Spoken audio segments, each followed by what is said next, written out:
Well, Julia Samuel joins me now alongside Victoria Milligan, a familiar face on our show here. You'll remember that just 4 years ago, Victoria lost her daughter and partner in a speedboat tragedy, and she was helped through her grief by you, of course, Julia. And if I can come to you first, Julia, you've for many, many years been helping people deal with immense grief.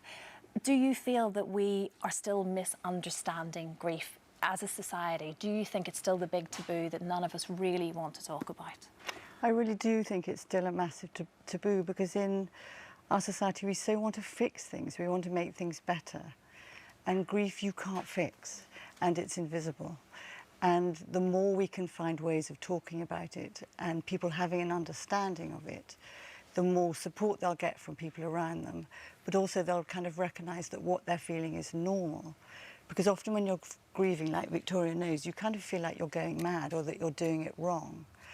And what I want is people to kind of be compassionate to themselves and get people close to them to support them too, because you need people around you, because it feels so lonely. Because as you say, everyone's different, so there are no set rules. It's not like just do this and it will be okay. Everyone develops differently and are affected differently, and Victoria, you would be the first to say that, I'm sure. I mean, you met Julia, you were still in the hospital. This was a couple of weeks after the accident, wasn't it? Yes. And you at that stage did not want help. It was, I don't even want to talk about it at that point. No, well, I think you just at that stage, it's such, obviously mine was a very sudden loss, was just to have Nico and Emily back in my life. And if I couldn't have them back, I didn't see how Julia could actually help me, or anybody could help me. Emotionally, they're always going to be part of your life. But it takes quite a long time to work towards accepting that, and the highs and lows of grief that are incredibly normal, and the pain that you feel works towards accepting that they're not going to be with you anymore in your life. Of course, but also, Victoria, you have had 3 children as well that you had to try and pick up and carry along too. So not only were you trying to figure everything out in your own mind, but you had 3 children that needed you probably more than ever. And interestingly, I think, Julie, you thought the best way to do that was to help Victoria first. Yes, children don't really like strangers to come in and start kind of sorting them out. So I think it's much better the person they love most, they know best, and that they trust best. The children's grief is that it's like jumping in and out of puddles, that you can let them jump in the puddle and be sad, and then they'll very naturally jump out and get on and bash their brother or, you know, kick a football. But parents often want to protect their children. They want to stop them feeling pain, and so stop them feeling sad, but also, crucially, often don't tell them the truth. And children need as much truth as adults, but in language that they understand. Because what you don't know, very much like adults, you make up. And what you make up is sort of limitless. So the truth, as hard as it is a reality that children can learn to live with and adapt to. Of course. And you've got sort of 3 points as such, Julie, that you think are the first stepping stone, certainly, to try and to help anyone that could be at home right now dealing with terrible grief. What are those 3 relatively simple steps almost?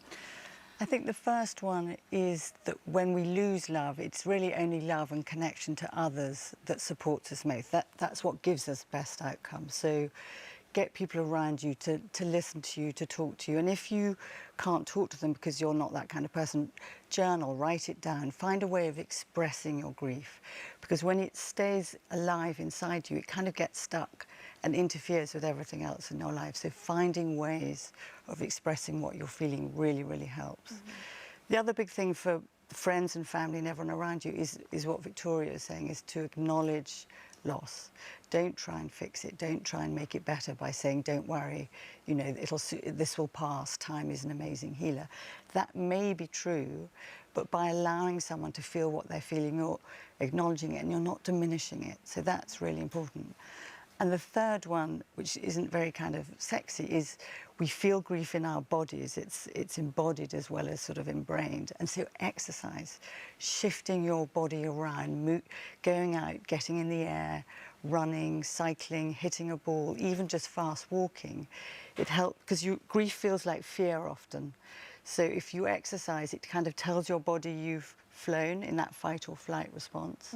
That was a huge thing for me, I would say. A huge part of my recovery, I think, was exercise, as you say. And it releases natural feel-good endorphins as well, doesn't it? No, of course, of course. Well, look, Grief Works, Julia, it's a great, but very empathetic case studies, and it's just all of your years' experience put into the book. It's a great read. Thank you very much for coming in. Thank you very much as well, Victoria.